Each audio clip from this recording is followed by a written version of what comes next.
Good morning, good day, and good evening to all our attendees joining us for today's latest Data Science Central webinar. I'd like to first start off by thanking Tableau for sponsoring today's event. Tableau, as many of you may know, is a longtime supporter of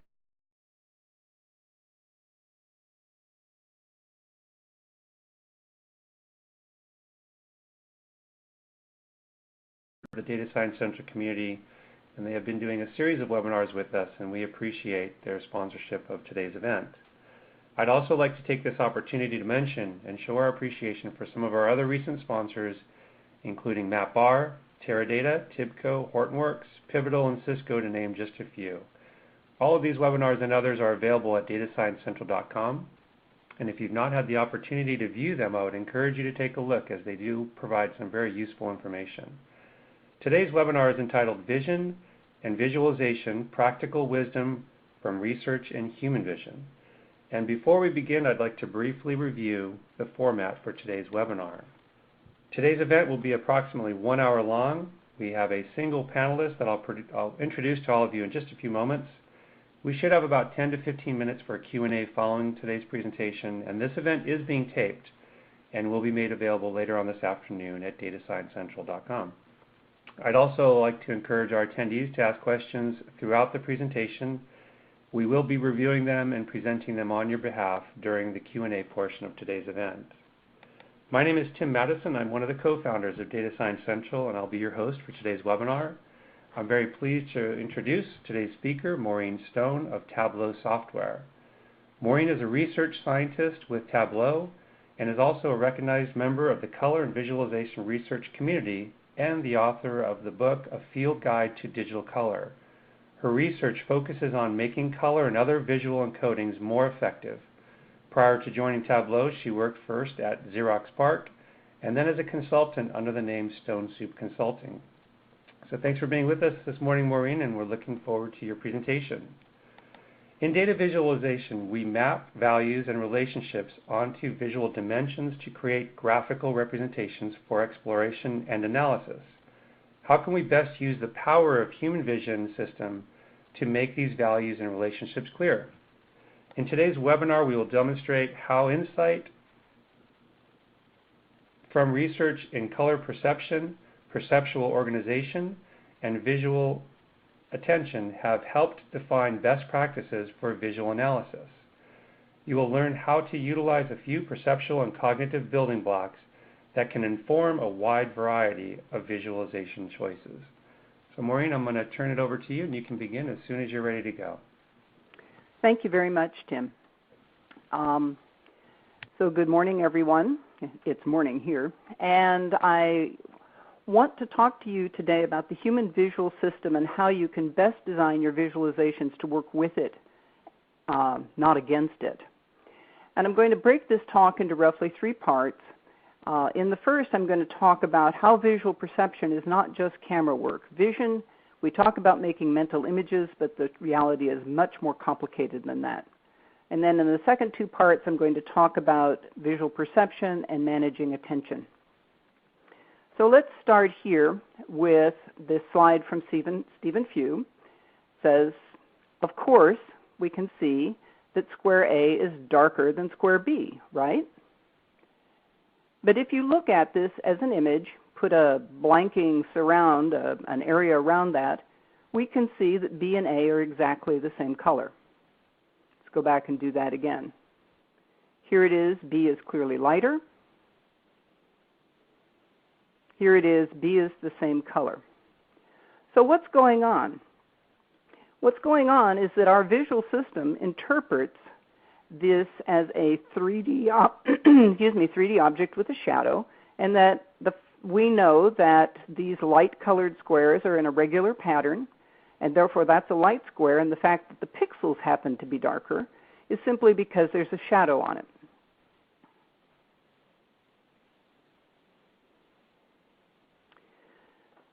So our visual system is a bidirectional process.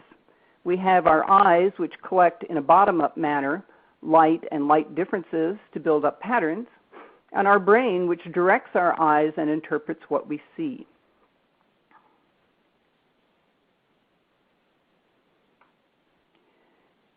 You have to look to see. This seems obvious, but it's even more complicated than you might think. Your eyes are moving around continuously, even though you get the impression that you see a full world you see the full world out there as if you were looking at a movie. In fact, your eyes are dashing around in little motions called saccades. And what you're looking for, where you look depends on what you're looking for. Sorry. So here's a classic experiment that was done back in the 60s. They showed people a picture and they asked them questions about it and they tracked their eye motions. So this is one pattern you can see below here where they were asking them to look at the people. And you can sort of see in the eye tracker pattern the people's eyes carefully looking at each person to figure out how old they were, whether there was a man or a woman, what they were wearing. If you had asked them instead to look at the furniture or look at the pictures on the wall, you'd get a different pattern.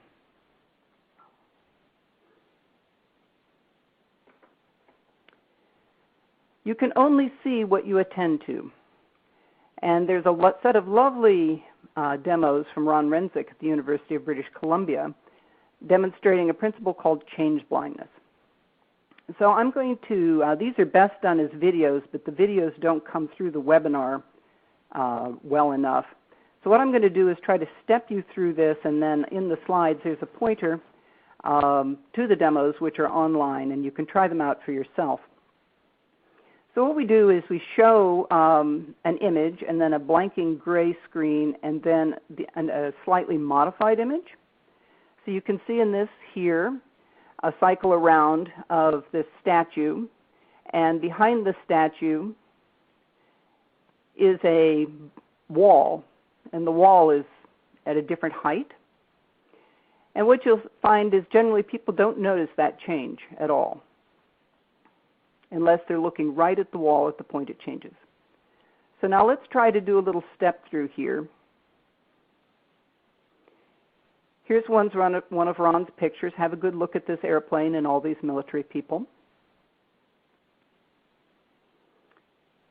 Now I'm going to give you a gray screen. And here's the plane again. And the question is, what has changed? And in a live audience, you'd be able to tell me. But it's actually quite a noticeable change. If I flip straight forward here, can you see the engine appearing and disappearing? So another point of using visualizing data is people have to be looking at what it is you're trying to show them. And if the field is very complex like this, they may not be looking at the right things. Finally, we will only attend to what seems important. So here's again some experiment from the vision community, this time Daniel Simmons from the University of Illinois.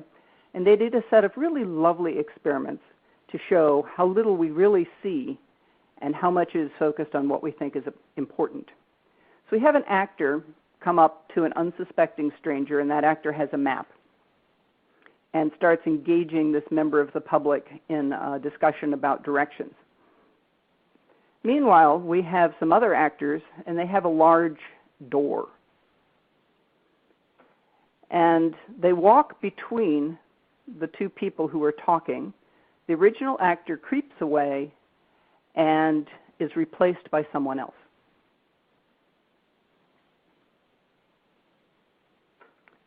And most of the time, the person who's been focusing on the map, thinking about how to give directions, never notices. And again, you can find these on the web. There's some lovely movies of this, and it's just astonishing what you don't see.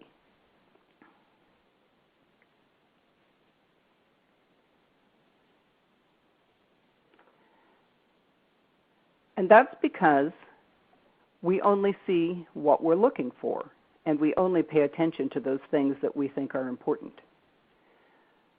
So as I work through the rest of this talk, I want to talk about these two arrows. Visual perception studies bottom-up and how our eyes build patterns. And top-down and attention, studies on attention and design, study how we, from a top-down matter, should direct attention so that we'll interpret the right things.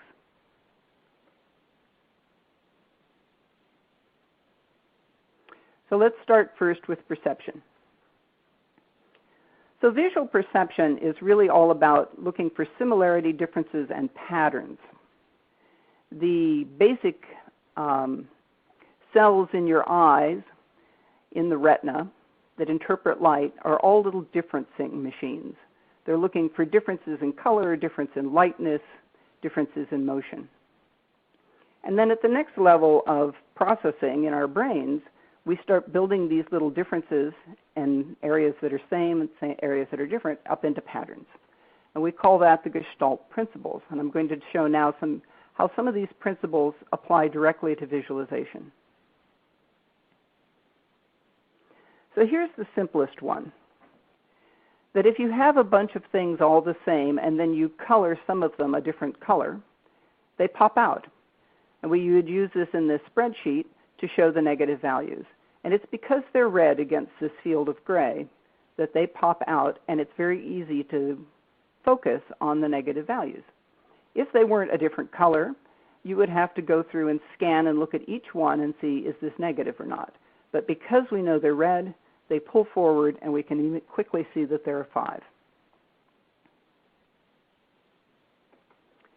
And this effect continues even when we have shades of red and shades of gray. It's just that difference in the property called hue that gets us to be able to focus easily on either the red ones or the gray ones. And this is probably the strongest visual principle that you see in visualization, this idea of similarity grouping things into categories. So we can push this a little farther. Here now we have 4 categories, and we have colored our scatter plot so that everything in each category is a unique color. Now I'm not so sure these are popping out in quite the same sort of way, but it's easy enough to focus on the orange ones or the brown ones or the blue ones.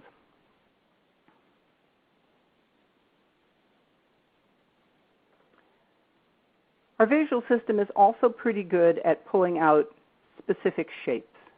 So here I've done the same data encoding, but instead of using color, I've used shape. So now you can focus on either the triangles or the X's or the circles or the little asterisks.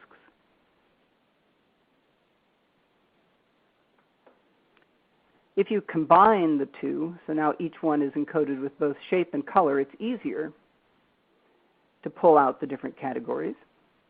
And again, we use this all the time in visualization, right? We have specific categories and we want to make them unique within the viz and easy to distinguish, and so we use color or we use shape. And if the visualization isn't too cluttered, you can actually encode 2 different variables, one on color and one on shape, because we can either focus on the shape or the color. So if you stare at this a bit, you can either try to see all the X's and then figure out what color they are, or you can try to see all the orange things and figure out what shape they are.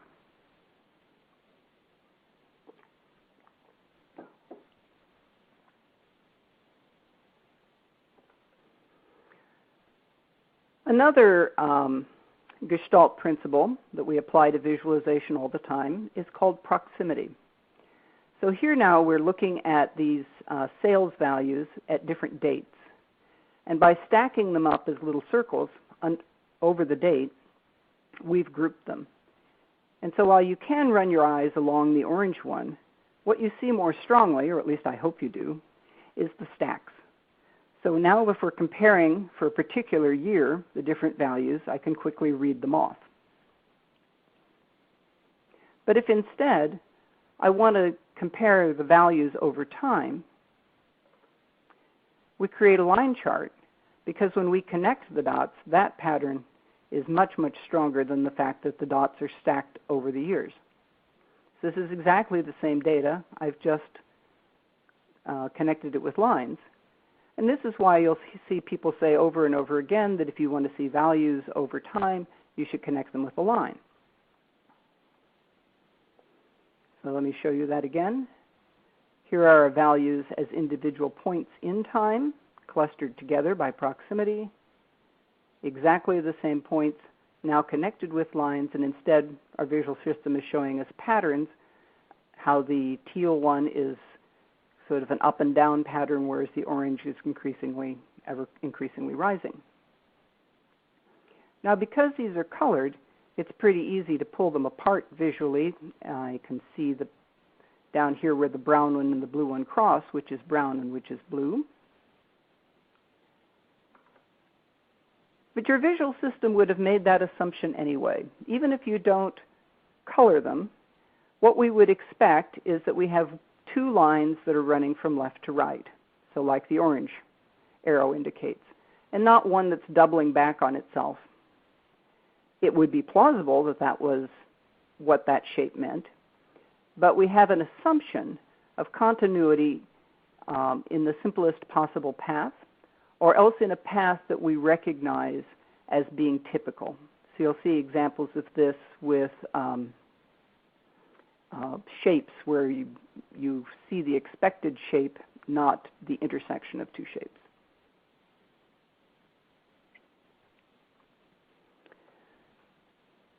So now what I've done is I've taken the same data and I've grouped it by years, and I've created a bar chart for each of the data values instead of a stack of dots. And I'm having a little problem here, as I suspect you are, grouping these by the year. We can put lines between the years like this, and this is a principle called containment, that if you outline things, now your visual system will tend to group everything inside that outline together. And again, we see this all the time when people create multiple visualizations and they draw little boxes around them to indicate which is which. But it turns out proximity is much stronger. What would be a better way to render this would be to sort of move the bars together and leave some white space in between them. And this is a takeaway point that you can consider for your own work. People are very big on drawing little boxes when things seem too cluttered, and often what it really needs is more white space. It needs more spacing between so that things visually clump. And then you don't need the little boxes.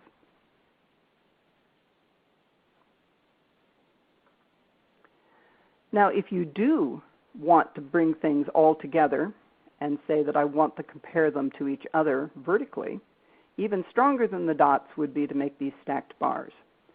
Now, mind you, the data in this stacked bar is represented differently. It's not the position that matters now. These are proportions. But it's almost impossible to read these stacked bars across as timelines. Instead, it's very easy to read that in each year what percentage of each category contributed to the total sales for that year. And so again, if this is all about saying, well, what is your message, then what kind of viz do you use? If you're trying to show the percentage per year, you would use this one. But if you're trying to show change over time, this is not a good visualization. Instead, the lines are.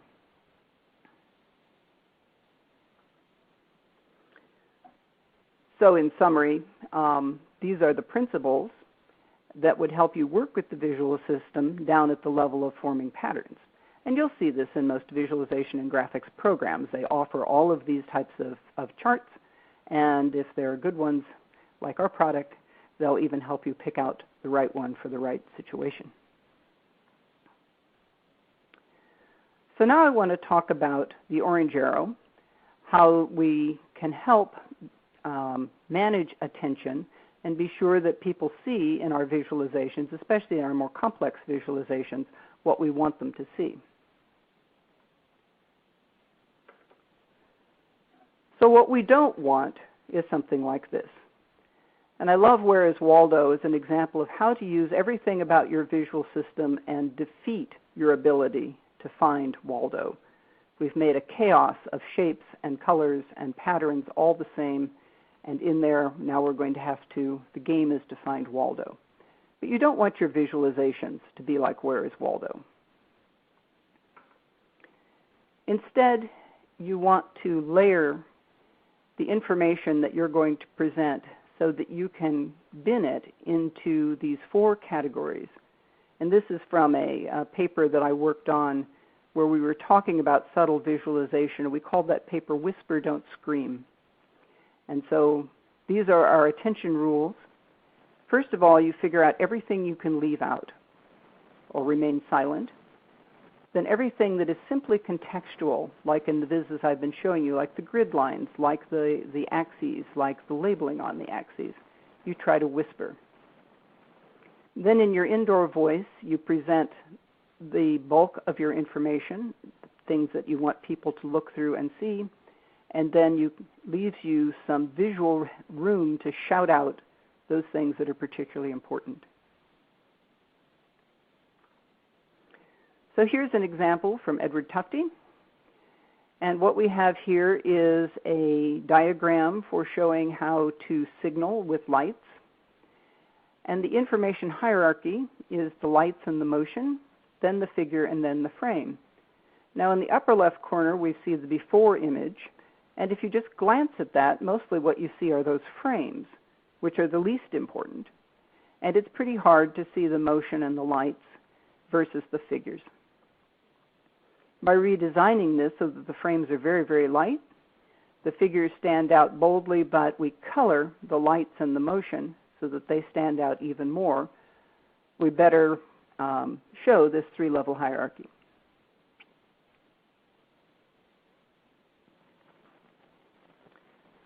We tried to do this in Tableau for you to help you see and focus on your data.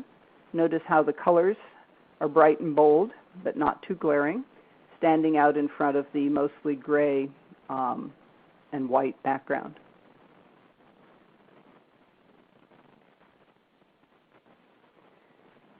Here's a somewhat more complicated example. We have a map here, and the map's all in shades of dark gray, and once again the colors can stand out cleanly in front of it so you can focus on your data. Excuse me. This has been an ongoing process because sometimes very subtle changes, or what seem like not very big changes, can make a huge difference, particularly as your displays start getting more complex. So back around Tableau 4, we were carefully following the principle that the data should be colored, so this is a little table from back then. And then we put gray around all of the supporting information, the headers in this case. And then the text was in black in the headers, so we had a hierarchy that way. Starting around Tableau 7, we changed, and you can see now that we're much lighter. We have the text being black or darker gray, and then everything else around it cleaner and whiter, just much less stuff. And that gave us a little ability to put these shading lines in to help direct your eye across the rows. And this can make a huge difference, though, when you add all of the views together to make combine them together to make a dashboard. So here's a dashboard from Tableau 4, and now all of that gray is starting to be overwhelming. And here's one from 7 or 8, they look like this now still, where it's much cleaner.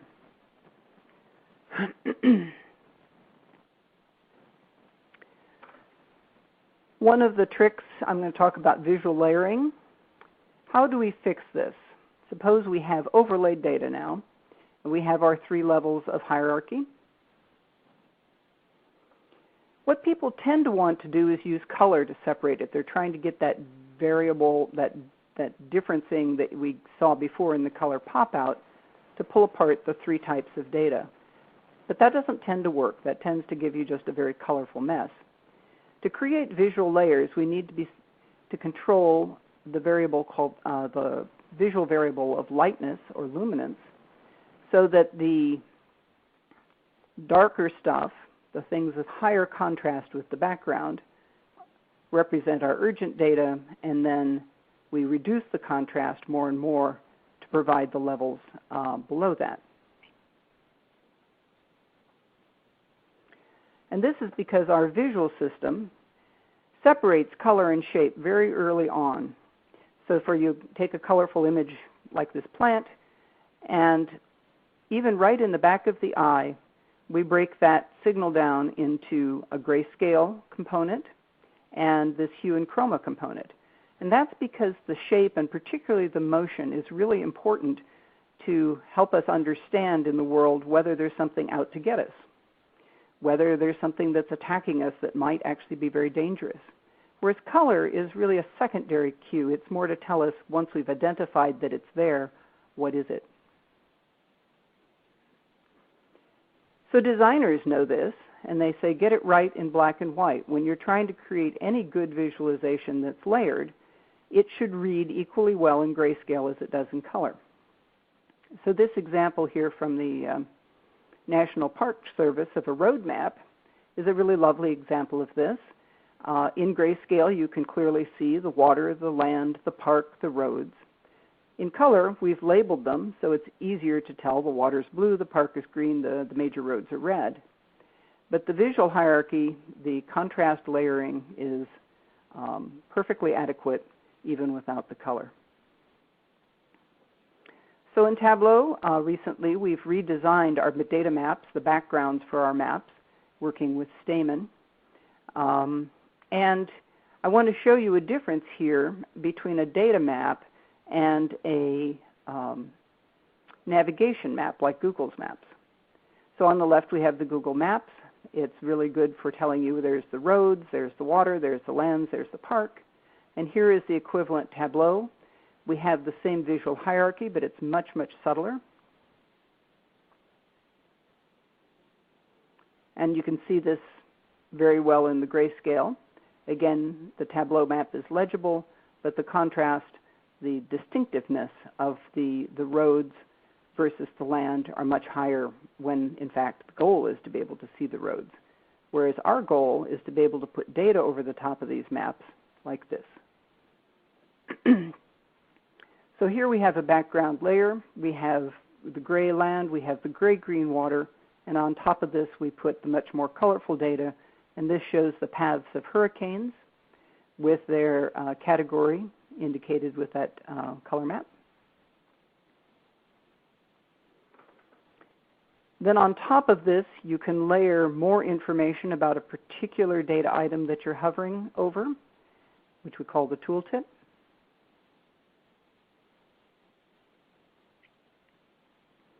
You can combine two visualizations together, and here we keep the same color coding in the bubble chart, which shows each hurricane and its category and its general size, its power.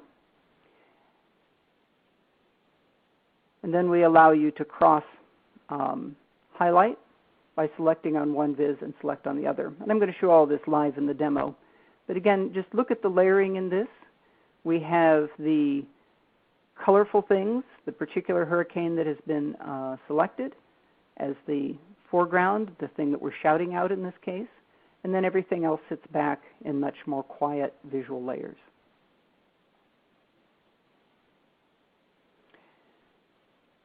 Because we can do this highlighting, because we can group colors into similar colors, you can actually provide a lot more information. So here again we have hurricanes, and now instead of just coloring them by their 5 categories of their power, we've colored each hurricane a different color, but we've clustered them in time so that while it may be difficult to just automatically pick out which are the light blue-green ones, which one of these is here on the map, we can tell that it's one of the set, and then by selecting one, we can find it on the other visualization.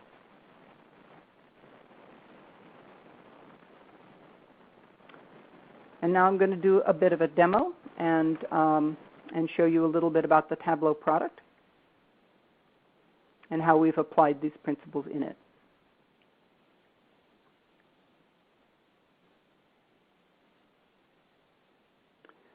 So here's the Tableau desktop. We've generally designed the desktop to be a fairly neutral background for you to build your visualization against. The only thing of color are the data items when they are brought out onto the desktop here. So I'm going to build the scatter plots that I've been showing you. Maureen, I'm going to stop you for just a moment. I don't see your desktop showing up. Oh, thank you, Tim. I forgot to press the button. There you go.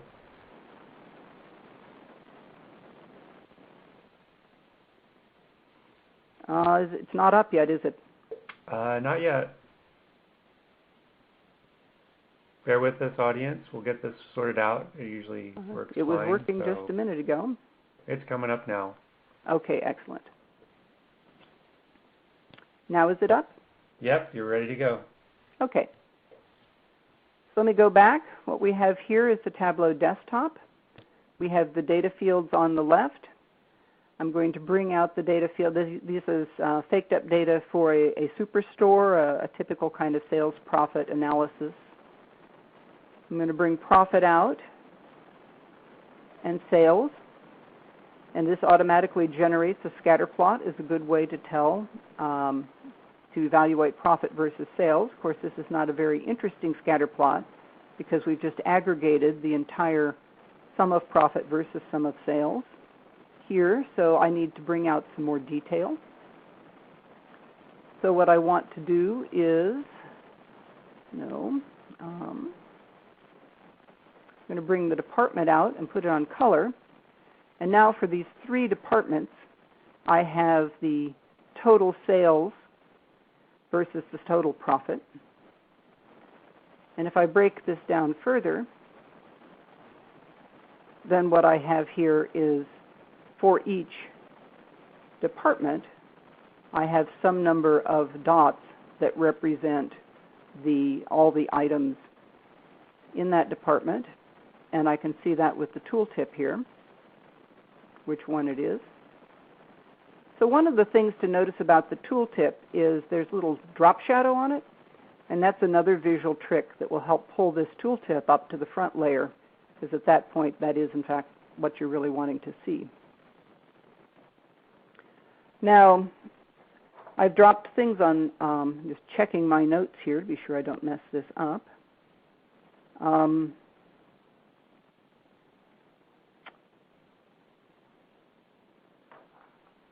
So now what I want to do is I can move the department encoding over to shape. And now I'm doing the example where we've got the little X's and the squares and the O's, and I can bring out another category, which is the region.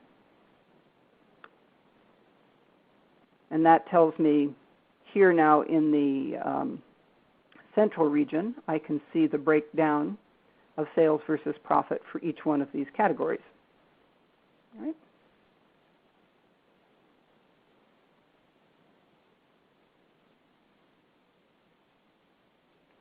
Now suppose I want to see sales by state.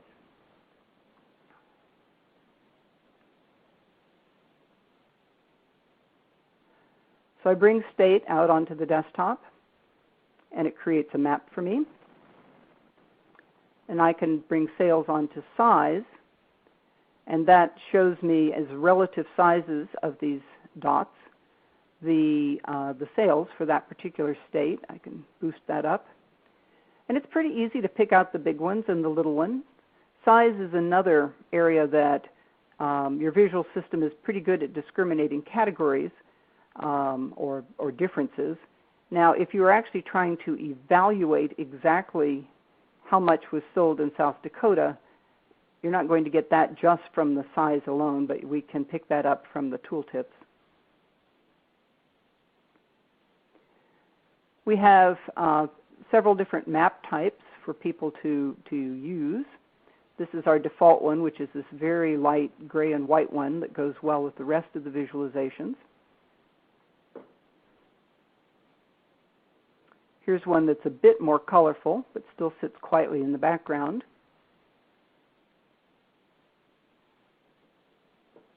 And here's the dark one. Now if we move sales onto color, we create a choropleth map where the filled areas, each state is filled with the color that corresponds to how much was sold there. And again, we can create a visual hierarchy of the selected one with its full color, and then the lighter, the ones that are blended back, and then the map itself. However, if you're really trying to understand sales, it's not actually, it's very difficult to read them off of size or color compared to position, or just writing out the numbers would be the clearest. But if you want to compare them, position is a really good visual encoding. So let me bring out the states, and I'll bring out the sales. And this way I can make a bar chart. And if I sort that, now our visual system is seeing a very lovely pattern from large to small. I can also color that.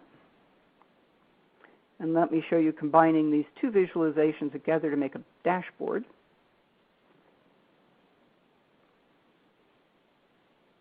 I bring out the map. I bring out the bars. I'm going to take this caption and float it so that I have a little more room. And then I'm going to set up cross-highlighting. And now it's pretty easy to explore. Do one last thing and fit this.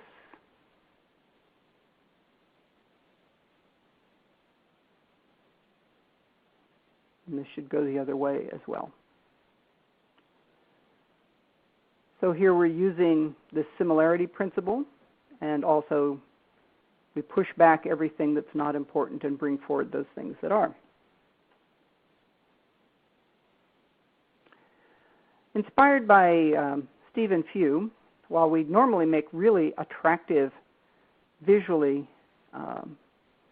appealing and effective visualizations, it is possible to work with the formatting and create something a little more reminiscent of the, well, let's just say some of the visualizations from major software suppliers of about 5 years ago. So what's wrong with this viz? I mean, there's a lot of things wrong, but let's go in order. So we're trying to focus on the data, but the most obvious thing in this viz is this very strong grid in the background. And now we're using color to indicate our categories, but we're also trying to call out the headers with a similar color. To improve this, we need to get rid of all this visual clutter, and we need to bring forward the data again. Now I could do this step by step, but rather than taking, well, let's see. We might have time if I can do that. Let's see. Just do a little of it.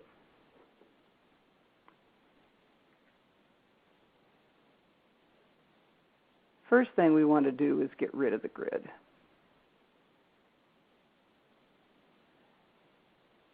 All right, that's starting to be better.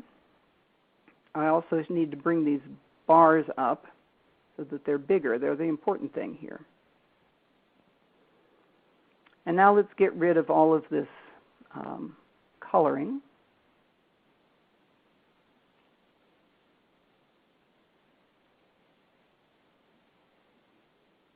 That's better already.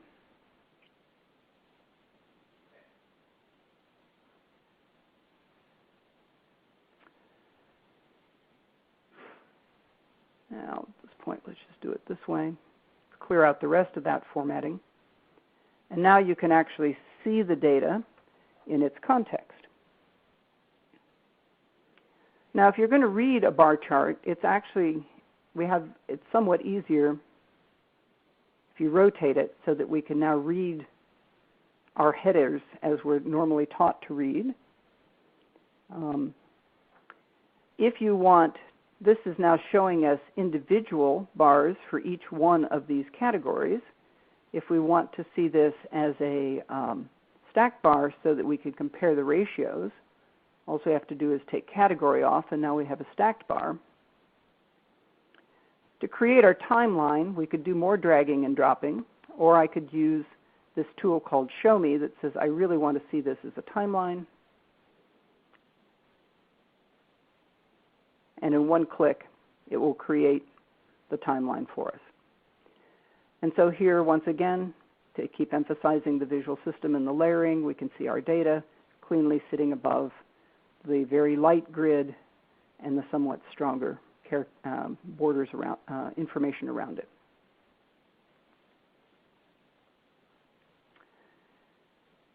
In Tableau 8, we added a feature called storytelling, which is used for presentation.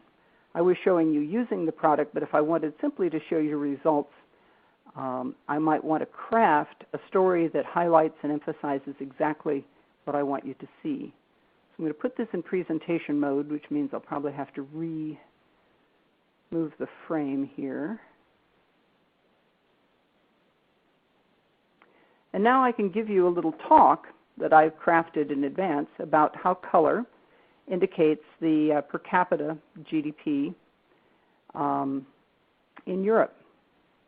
So I have these little bars up here, and these highlighted one shows me the one I'm on. Here it looks like Norway has the highest GDP per capita. But that's not true, because we can see here that there's some country somewhere that has a higher one.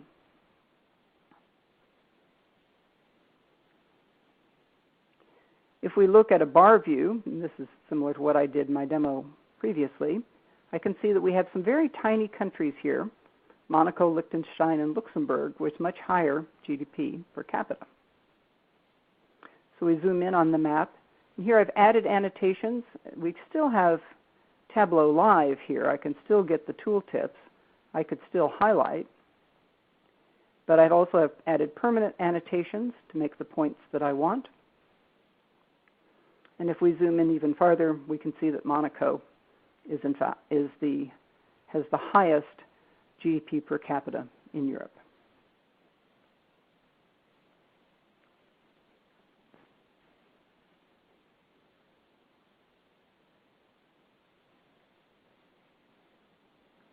Oops, let me push this. There we go. So in summary, for attention and design, the important thing is to create your information hierarchy so that you can focus on the data and create these visual layers. And by using that, plus the principles that I was showing you about the basic perception of shapes and patterns, we can create visualizations that work with the visual system and not against it. And that's my story. Very good, Maureen. You did a great job on the presentation, and my hat's off to you for the live demo. You did a very nice presentation there as well. So we are into the Q&A portion of today's webinar, and during this portion of today's event, I'm going to leave Maureen's contact information up for everybody. If you have additional questions following today's webinar, you can reach out to her directly. So with that, I'm going to jump with the questions. We have a lot of questions that came in. So the first question is, does Tableau product directly connect to MySQL and then also MS SQL? I'm not the expert on data connections, but I think it does. Sorry, I just really can't tell you much about. I do the visuals in the front end, and while I use it, I generally don't. I use a small number of databases of my own. That's okay. And for those that did ask questions about data and integration and things like that, all the questions are sent to Tableau, so they'll make sure that that question is answered properly. Let's see, we have another one here. Can you please give us an example of a case where you used continuity perception? Someone was a little bit confused during that portion of your presentation. Sorry, Ben. Sorry for the confusion. Continuity is simply what we do with a line graph, right? Or the paths of those storms. When you take a bunch of points and you connect them, then the visual system says, these things are all part of the same thing. They're all part of the same path. And so the point I was trying to make was that if you just show the dots, the points in time, I mean, the real data for the line graph early on, should I try to push back to that line graph, Tim, or not? Yeah, if you're comfortable with that, I think that might be helpful. Okay. So let's go back to that example. So I'll let you just go ahead to the storyboard and push that one live. Yep, there you go. There it is. Okay. Perfect. So this is all the data we have here. that we have just points for each year. And by just showing you the points, I show you exactly the data at the years, but if I connect those same points with lines, then I am suggesting a trend, right? That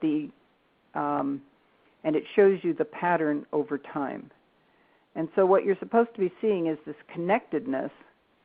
I'm pointing with my mouse, which I think doesn't show up. That this connectedness gives you this sense of motion through time. And we see the same thing on these hurricane, and I'm going to scroll over to them, these hurricane patterns. And we have a tangle of red, green, and yellow, which is the power of the storm at a given time. But the path of the storm, the track of the storm, you can see from the connectedness. Okay? Very good. Thank you, Maureen. So the next question is, how would you present layered dynamic data? I think they're talking about sort of video without making it too complex. This person has a specific presentation to give that the audience isn't necessarily comfortable with plots and line graphs. What would you suggest in this case? So I think the question is about using animation and layering. So animation uses the same sort of visual principles of get it right in black and white. Now the motion in terms of, just layers of lightness, it also, you need to keep your animation fairly simple. Now what the motion is going to do is that's a very strong attention-getting visual feature. So when something moves, your eyes just can't help but jump to it. And so you want to be sure that the motions are very deliberate and directed and are emphasizing those things that you want to have people pay attention to. But the PowerPoint style techniques are of like floating something forward to bring it to your attention is perfectly valid. It's slower, but it does bring your audience right along. And that sort of continuous transitioning from one thing to another helps people follow. If your visualization is of a complex, multidimensional view, then again, you're still going to have to say, what do I want people to be seeing at any given time? No amount of motion is going to make an overly complex picture visible and readable. And so you'll want to emphasize only those things you're trying to present at that point. Okay? Very good answer. We did have another question about animation, and I think you answered it there. So the next question is, how would you, or what would be your preferred display method for presenting data and visualizations on websites?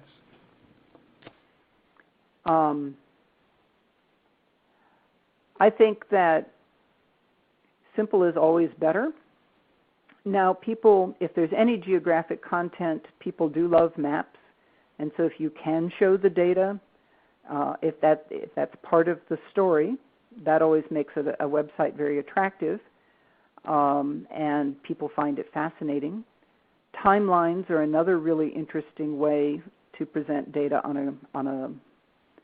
on the web, particularly if there's some interaction there, so you can highlight different parts of the timeline, or if you can scroll through time. But for basic stuff, you really can't beat bar charts and tables.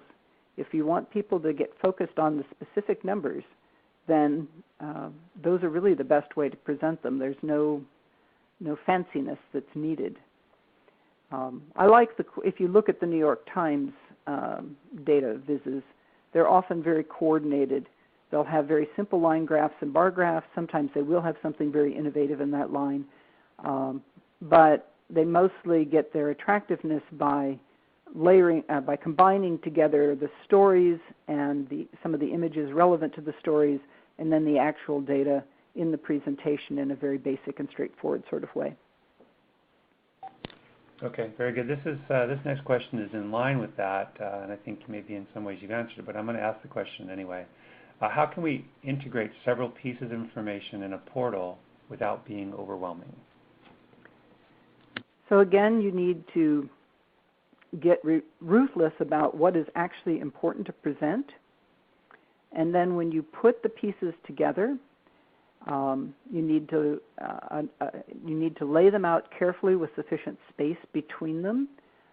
Alignment is another visual principle that I didn't talk about, but when you're laying out dashboards or page layouts, anything where you're lining up different charts and graphs and pieces of text, making sure all your edges line up neatly and it doesn't look haphazard will help people read it. You should pay attention to the reading order. Western reading goes from the top left to the lower right, across and then down. If you can color coordinate or shape coordinate related pieces of information on the portal, that will be very important for helping people stay oriented. And similarly, you shouldn't color them the same if they aren't the same. So if you have bright blue in one visualization, it better be, and it shows up in the other one, it better mean the same thing. It's either the same category of data or it's the same part of the navigation system in terms of showing you what a button to push. All of those little details will help let you put a lot of information in without it being visually chaotic. Okay, very good answer. I think this is a very good question these days. Everybody's talking about real-time data, machine learning, all that kind of stuff. The question is, as my data stream changes rapidly, this person is in financial transactions by nanoseconds, how can I best show the progression and trending? Oh, nice hard question, and I can't give you a definitive answer. But often with data that's changing over time, it's important to think about simplifying or extracting from it sort of major trends. And while it's often useful to watch it in real time jittering around, if you really want to be able to analyze the trends, you're going to have to take snapshots and look at them statically. We just don't have enough visual memory to really be sure to remember what's going on. So for example, suppose you had something, I'm picturing here now a line of some value over time, and we get a big spike in that. So if I'm watching this animate, that spike will catch my eye, but if it vanishes again, I won't know where it was or what preceded it or what brought it on. So you need a combination of both. For just general trends, using a heat map can be useful. So a Core Plus map is a type of heat map where you just get color changes, and if you have a threshold you're worried about, you can use two contrasting colors like blue and orange, or red and green is traditional, although it's a little hard. It's problematic for some people who have color vision deficiencies. So that you would again see these flashes of colors, you'd get an overall view of, if everything's orange we're good, and if everything's blue we're bad, or the other way around. So I have, and don't think I can easily bring it up, but again, it's this combination of seeing stuff in real time, but then being able to capture and lay out the changes over time. And the machine learning systems, I think, are doing a good job at trying to capture the kind of key events so that you can at least analyze the data in a static manner once you know where you need to look. That's a good answer, and I think setting parameters and that the notion of a heat map sounds really good. The next question is kind of in line with what you just mentioned in terms of color blindness. Person wants to know, what's your opinion on rainbow coloring for quantitative variables? And in that vein, does Tableau have colorblind support? Yes. Tableau, so rainbow coloring, and in fact I've got a nice example here in this, this map. Well, this is rainbow coloring for categorical variables, but for quantitative values, rainbow is a problem because the different hues break that linear set of values up into categories. Every time the hue changes, we see it as a clump, as a new category. If you want to just represent a linear progression from small to large, let's see, where's my, that was in my demo.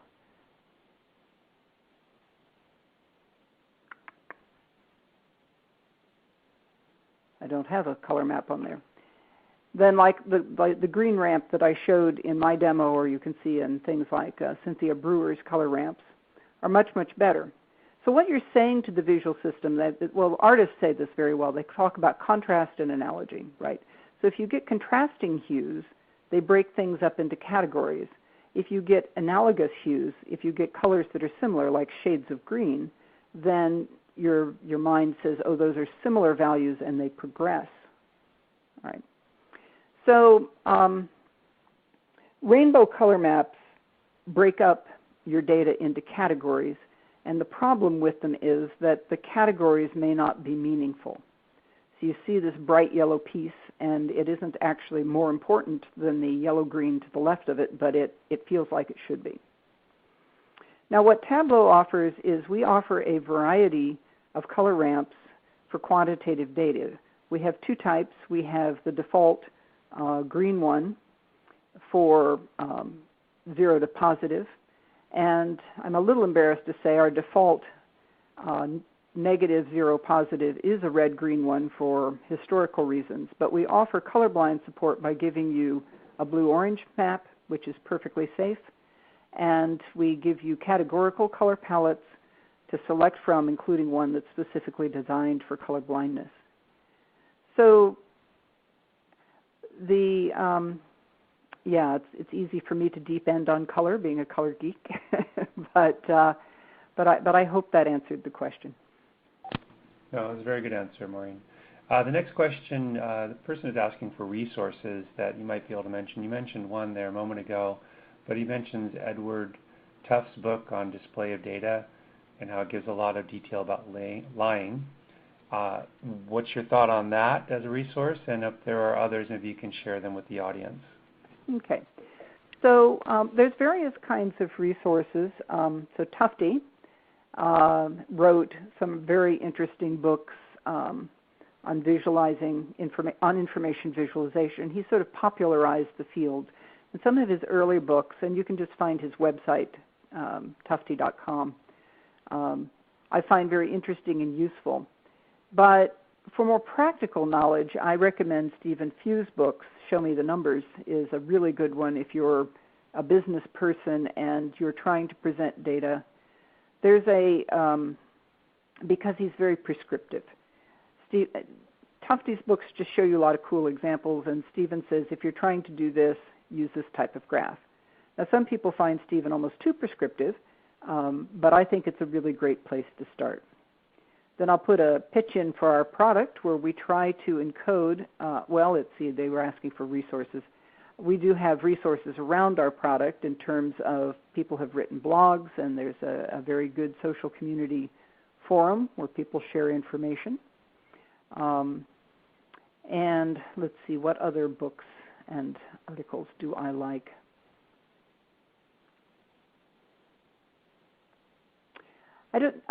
I would actually, Tim, I would be willing to think about that a little more and let you include some with the notes when you publish them. Okay, sounds good. So, and again, everyone's free to contact Maureen, so if you want to get some additional details when she can collect those for you in terms of resources, I'm sure she'll be happy to take care of you all. So unfortunately, we're just about out of time, so I'm going to have to let that be the last question. We had a large number of questions come in, so for those of you that I was not able to answer your or ask the question on your behalf, you can rest assured that these questions are going to Maureen and to Tableau, and they will make sure that they are answered and you do get a response for them. I have just a few quick announcements to make. To please mark your calendars for August 19th and our next Data Science Central webinar, which will be sponsored by LavaStorm. And also, as I mentioned, this webinar is being taped and will be made available later on this afternoon at datasciencecentral.com if you'd like to view it again. This does bring today's webinar to a close. I'd like to thank our audience again for their participation and asking some great questions. and also to Tableau for sponsoring today's event, and to Maureen for doing such a great job in presenting a really interesting topic. So thanks again, Maureen. Look forward to seeing you all again on August 7th, and hope you have a nice rest of your day. Take care.